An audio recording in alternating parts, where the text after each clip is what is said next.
Olá, paz! Seja muito bem-vindo a mais um vídeo do nosso canal do YouTube. É um prazer te receber aqui. Para você que ainda não é inscrito, se inscreva e ative o sininho para receber as nossas notificações e ficar por dentro dos novos conteúdos deste canal.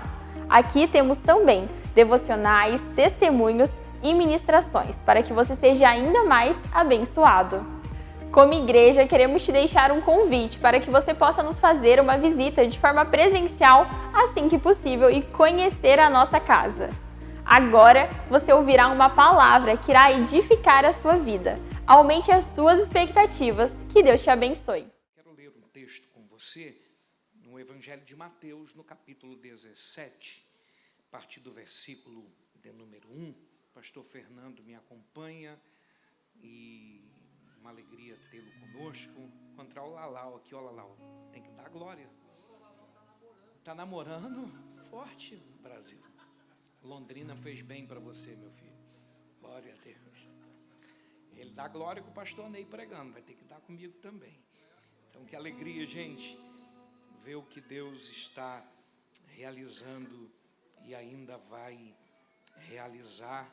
Todos esses dias, homens de Deus que têm passado por aqui, pastor Ney, pastor Rafael, e eu quero entregar o que Deus colocou no meu coração. Diz assim, o versículo 1: passando os dias, Jesus tomou consigo Pedro, Tiago e João, irmão de Tiago, e os levou em particular a um alto monte. Eles foram a um alto monte, e ali ele transfigurou na presença deles a sua face. Resplandeceu como o sol, e as suas vestes se tornaram brancas como a luz. De repente, surgiram à sua frente Moisés e Elias. Grave isso: Moisés e Elias, Elias, Moisés, conversando com Jesus. Pedro, expressando-se, disse: Senhor, bom é estarmos aqui. Se desejares, eu farei 3 tabernáculos, um para ti, para Moisés, para Elias. Enquanto eles ainda falavam, uma nuvem luminosa resplandeceu, envolveu, e dela emanou uma voz que dizia: Este é o meu filho amado, em quem me regozijo, a ele atentai. Ao ouviram isso, os discípulos prostraram com o rosto em terra e ficaram atemorizados. Então Jesus, aproximando-se deles, tocou e disse: levantai-vos e não tenhais medo. Ao erguer os olhos, a ninguém mais viram, senão somente a Jesus. A ninguém mais viram, senão somente a Jesus. Pode se assentar, por favor. Me empreste a tua atenção, teu coração, tuas emoções, tua alma, para que esta palavra entre e essa palavra vire uma chave na tua vida, e você, nesse segundo semestre, até 31 de dezembro, à meia-noite, viva todas as promessas, tudo que Deus falou para este ano ao teu respeito. Esse texto é um texto muito rico, com muitas lições a nos ensinar. O Evangelho de Mateus é um evangelho que nós devemos ter um apreço, é um evangelho que nós devemos dar uma atenção, porque é o evangelho que revela o Cristo manifestando o seu reino, e Mateus tem como objetivo escrever para os judeus, os escolhidos de Deus, a nação eleita. Então ele vai ser muito detalhista, ele vai ser muito claro, ele vai reger aqui princípios a respeito do reino de Deus que está se manifestando na terra. Eu gosto e sempre digo que se você ler o Evangelho de Mateus, você vai se apaixonar, como toda a Bíblia, mas aqui você vai entender de uma forma clara como se comportar como um verdadeiro cristão, como entender a caminhada neste mundo tendo uma vida cristã.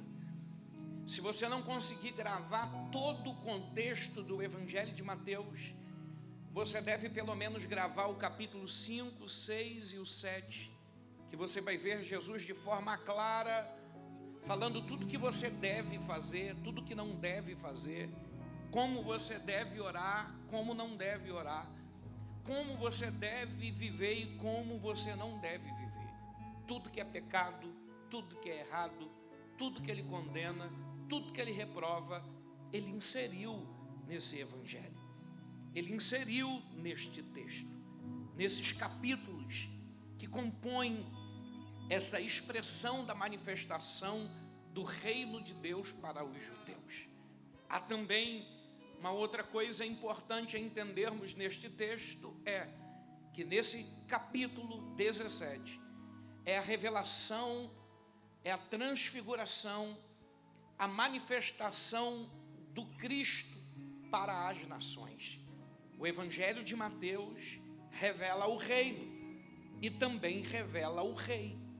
Aqui o capítulo 17 é a terceira vez que o Cristo é revelado.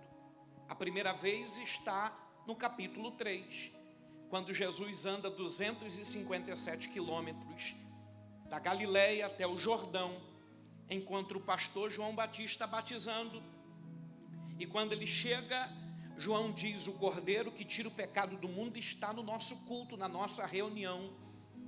A Bíblia diz que Jesus é batizado por João, e quando ele é imergido às águas e se levanta e sai das águas, o texto é categórico: o céu se abre, uma voz sai do céu, e uma pomba voando tem um endereço, a cabeça de Jesus. A pomba pousa na cabeça de Jesus, e a voz do céu confirma: está aí, eis aí diante de vós o meu filho amado, em quem eu me comprazo.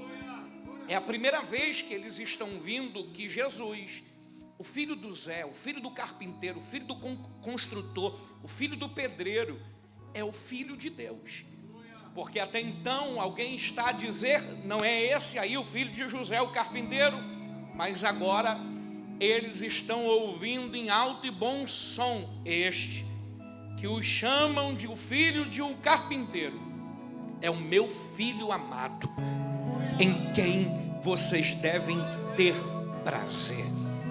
Isto então vai acontecer o credenciamento do ministério de Jesus.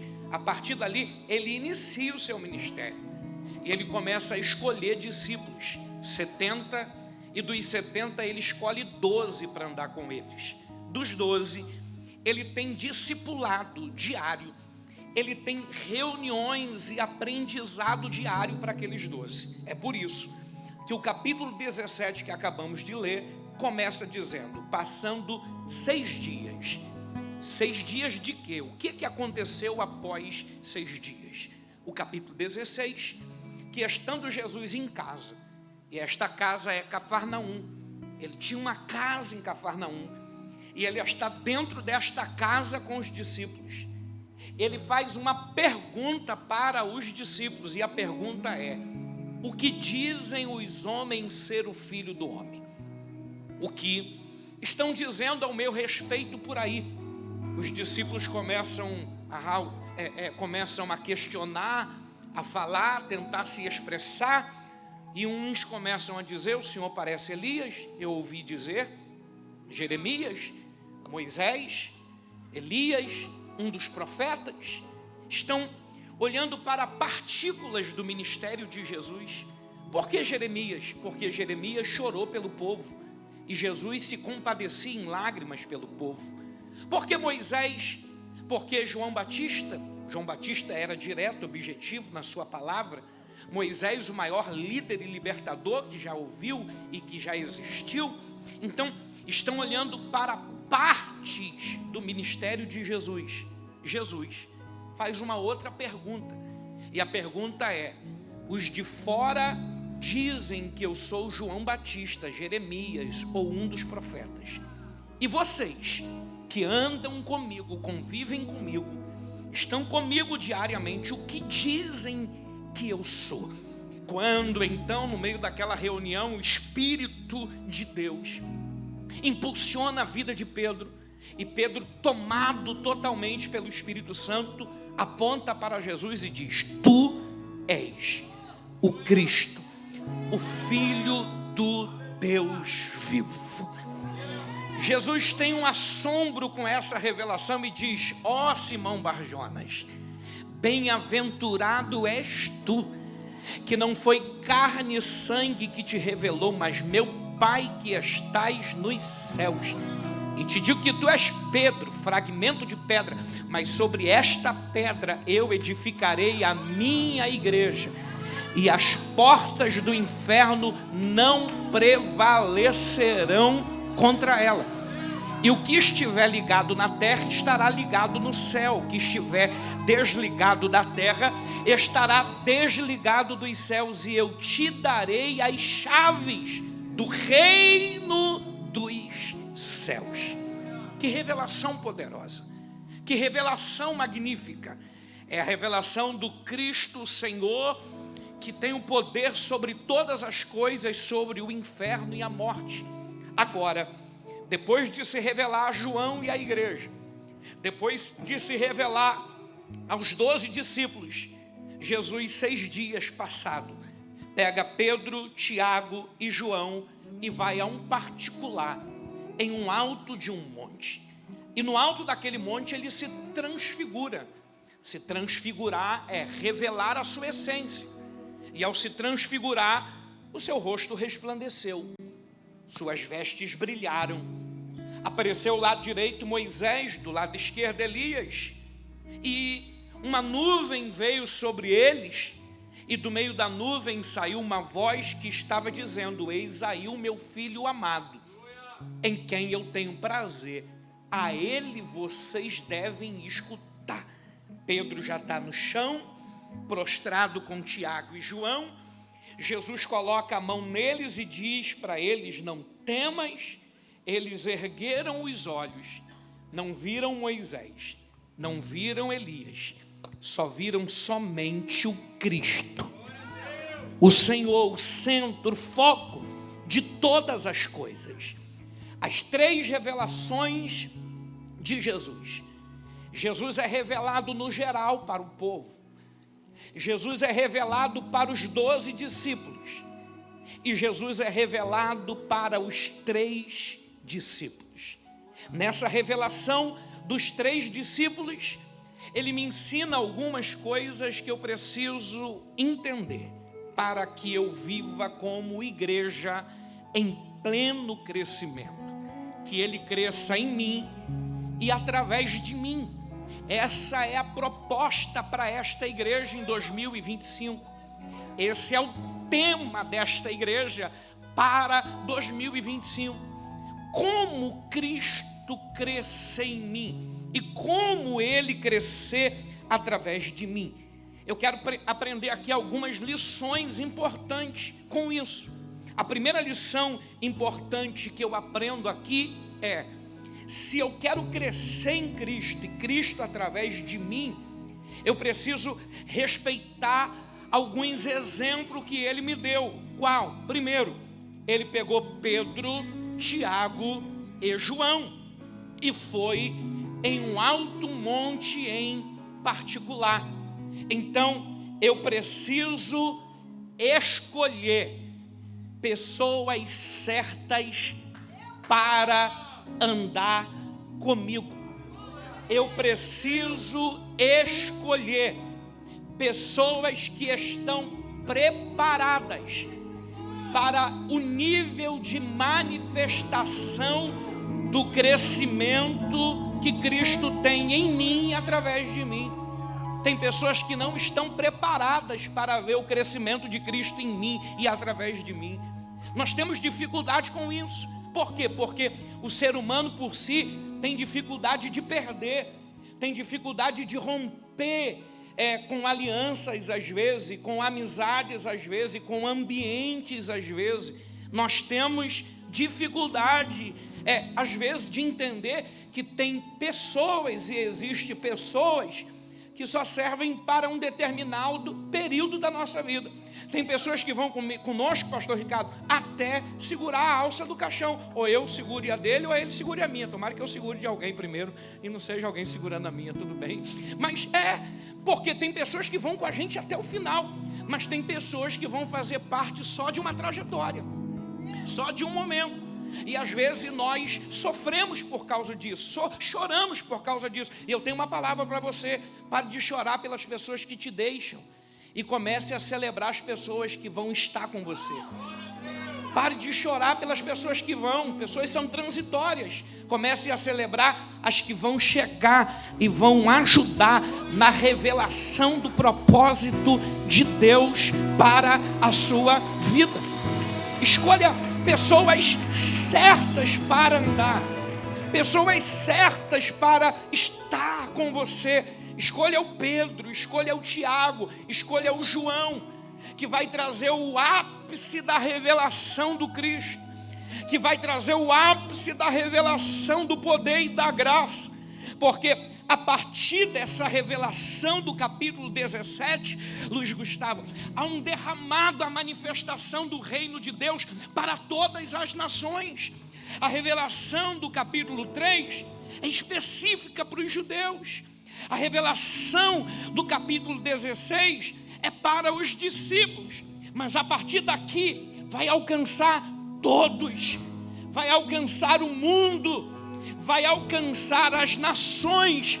Eu estou carregado de uma palavra esta manhã para te dizer que Deus vai selecionar algumas pessoas para estar ao teu lado, porque o que Ele vai derramar nesse tempo para a tua vida não vai parar em volta de você, não vai ficar na sua redondeza, vai além dos limites, vai além das fronteiras, vai além do que Deus te disse, vai além do que Deus te prometeu, vai muito além do que você esperava. O que Deus tem para você vai além das nações, vai além da tua história, vai além da tua vida. Então eu preciso estar com pessoas certas, porque pessoas me levam aonde o dinheiro não pode me levar. Pessoas me dão acesso que às vezes o dinheiro não pode me dar. Me faz viver situações que o dinheiro não me faria viver. Tem lugares que nós só acessaremos por causa de pessoas. Tem salas, ambiente, mesas que nós só estaremos por causa de pessoas. Tem lugar que não adianta ter o dinheiro para pagar o ingresso, para pagar o hotel, para pagar o lugar. Só pessoas nos fará acessar. Então esteja atento a pessoas que Deus tem colocado no teu caminho, porque pessoas têm o poder de abrir acessos para você, pessoas têm o poder de abrir portas para você, pessoas têm o poder de te colocar em ambientes que você não estaria. Então escolha pessoas certas para estar. Ele está com essas pessoas e eles vão a um alto monte em particular. A pergunta que não quer calar: eles vão no alto monte fazer o quê? Eles vão no alto monte para quê? Eles não vão ali passear, eles não vão ali olhar a cidade, eles não vão ali para voar de parapente ou de asa delta, eles não vão ali para fazer um piquenique, eles não vão ali para pegar o pôr do sol e fazer uma selfie, para guardar um quadro com Cristo revelado. Não. Eles vão ali para ter intimidade, para ter comunhão através da oração e da revelação da oração. Então eles vão ao alto monte para orar. Primeiro, intimidade. E segundo, posicionamento espiritual. Um Cristo que cresce em nós e se revela através de nós, e uma igreja em pleno crescimento, é uma vida cristã que não abre mão da oração. A oração continua sendo, sempre será a chave para a vitória. Nunca deixe de orar, nunca deixe de clamar, nunca deixe de falar com Deus.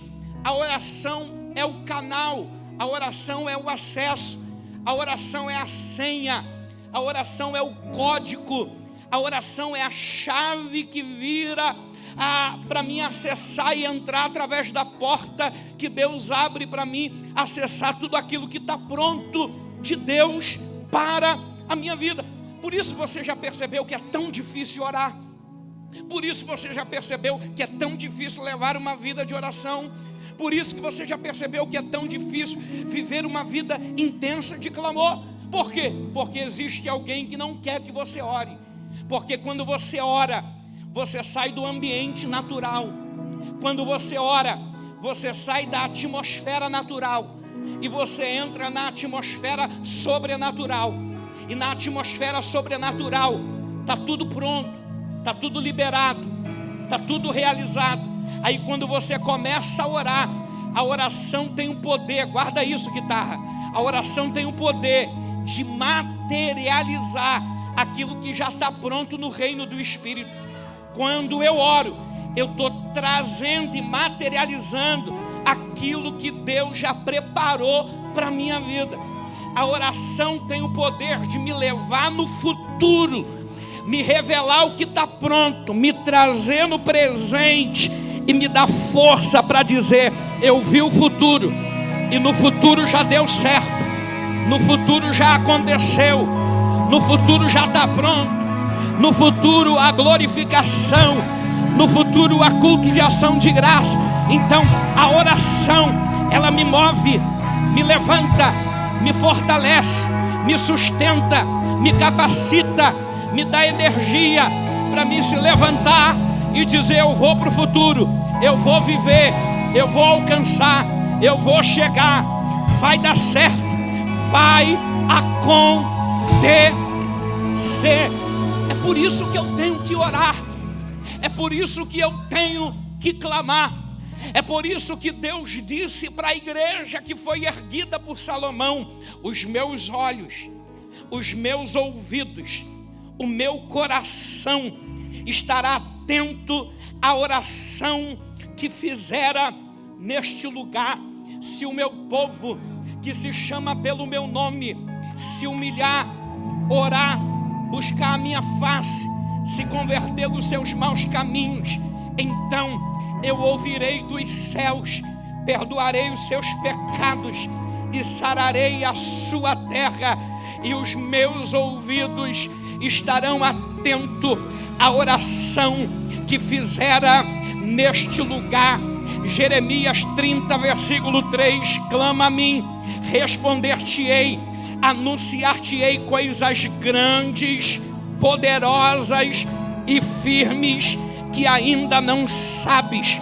Salmo 30, versículo 5, o choro pode durar uma noite enquanto ora, mas a alegria vem pela manhã.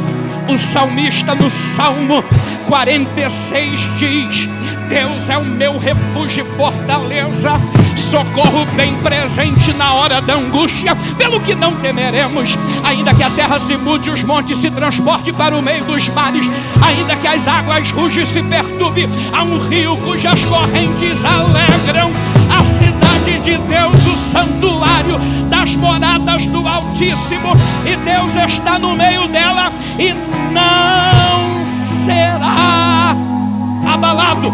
Quem ora está guardado, está protegido.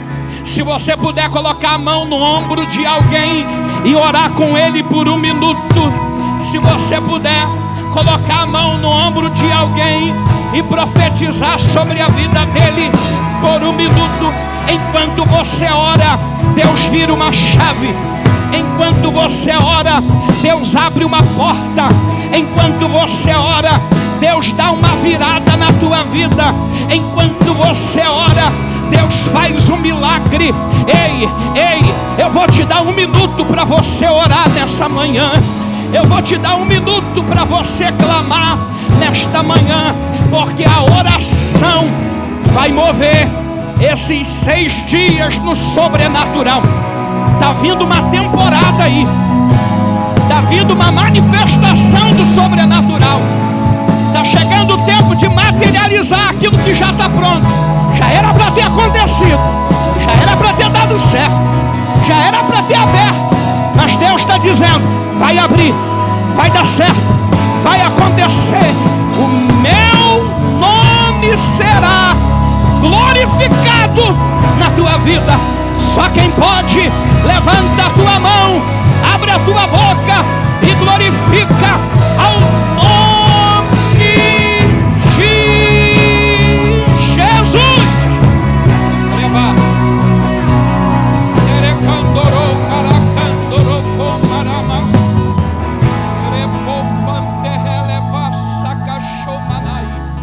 A oração me posiciona, a oração me dá o acesso, a oração me dá a comunhão, a oração abre os céus. Quando eles começam a orar ali no alto daquele monte e mantém a comunhão no alto daquele monte, o céu se abriu. Por quê?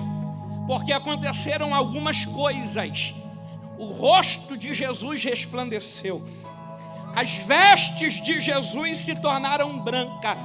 Foi aqui, pastor Lima, meu amigo, que veio uma revelação para o meu coração. Deus falou para mim: é por isso que o diabo não quer que você ore, porque quando você começa a orar, acontece duas coisas: que rosto, glória; vestes, santidade. Quando você ora, a minha glória e a minha santidade te domina. Quando você ora, a minha glória domina o ambiente. É por isso que o diabo tem tentado roubar isso da igreja. É por isso que ele tem tentado tirar isso de nós. E nós estamos lutando para nos manter na oração, no jejum, no propósito, porque parece que ficou meio cafona nesses dias. Ei, se tem um cara que gosta de atualização, se tem um cara que gosta de viver coisas diferentes e excelentes, esse cara sou eu, pastor Ricardo. Nós gostamos disso, mas eu tenho descoberto nessa onda que nós estamos vivendo de treinamento, de mentoria, de coach e de atualização de disso, parece que não tem mais sentido orar, parece que não tem mais sentido jejuar, parece que o método é mais importante que a oração.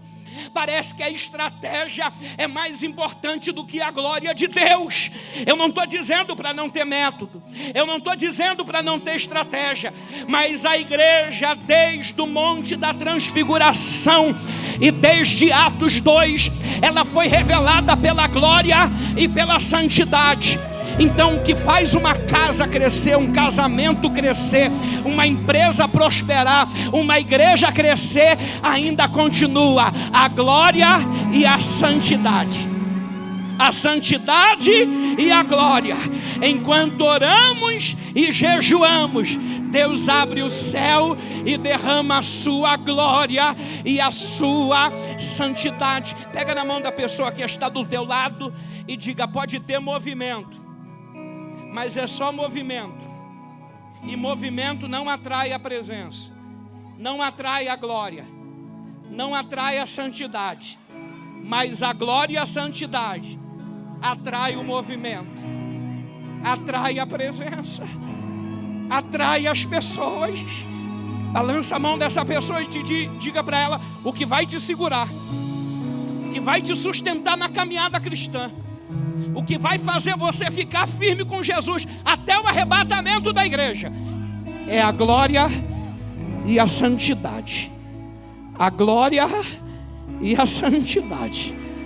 Há um peso da glória de Deus aqui nessa manhã. Eu sinto o cheiro da santidade de Deus aqui esta manhã. Eu sinto o peso da glória de Deus aqui neste altar. E eu sinto a santidade de Deus aqui neste altar. É o que a igreja avança, é o que a igreja cresce e prospera. É a glória e a santidade. Quem está sentindo o peso da glória de Deus aqui? Quem está sentindo a santidade de Deus aqui? Eu vou te dar um minuto. Eu vou te dar um minuto. Calabarachore maracandoro maracanto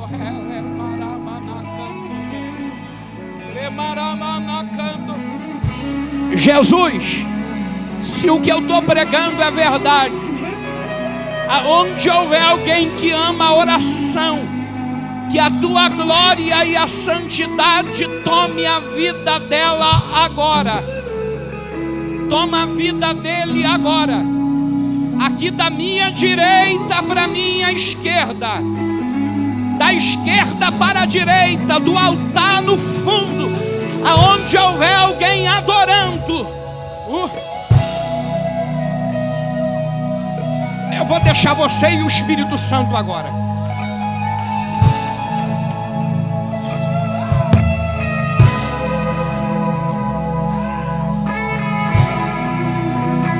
Enquanto você toca essa guitarra, meu filho, há uma glória de Deus tomando a tua vida. E Deus diz: enquanto você toca essa guitarra, eu estou abrindo uma porta na tua vida, e eu vou te honrar. Eu estou ouvindo o barulho do céu aqui nessa noite, nessa manhã. Eu estou ouvindo barulho dos anjos se movimentando aqui neste lugar. Eu estou escutando, aleluia, um movimento de águas aqui nesta manhã. E eu sinto a glória de Deus aqui. E eu estou sentindo cheiro da santidade de Deus neste lugar. Eu não vou atrapalhar a manifestação. É você e Deus, vai!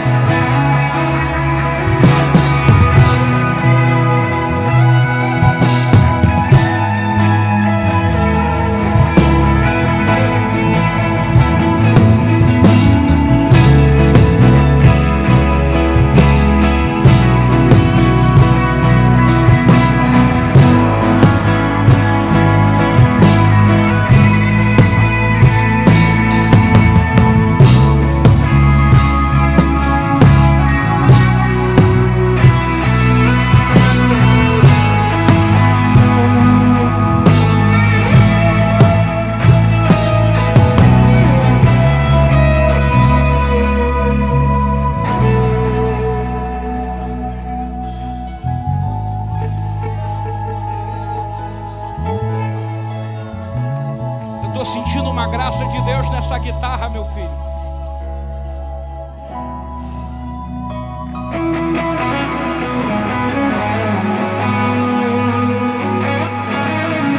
Tem gente que não vai conseguir almoçar hoje. Há um peso da glória de Deus aqui esta manhã. É, menino. Ai, meu Deus. Ai, eu fiz uma cirurgia na perna, mas eu estou com uma vontade de sair correndo aqui.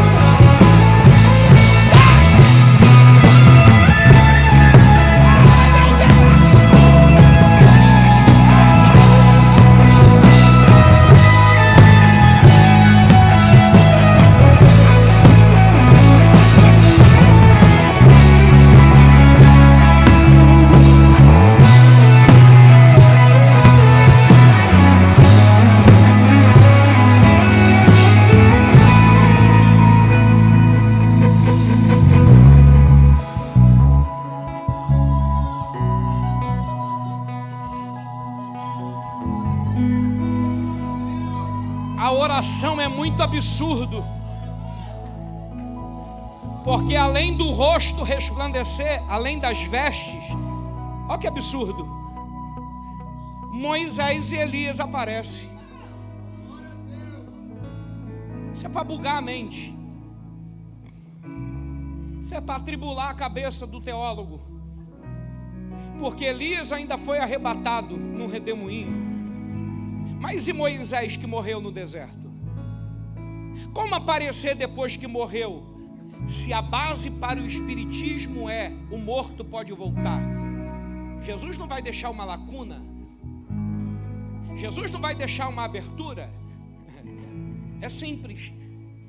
Quem vai escrever em Deuteronômios que Moisés morreu, vai ser categórico, pastor Lima, ao dizer que quem sepultou Moisés foi o próprio Deus.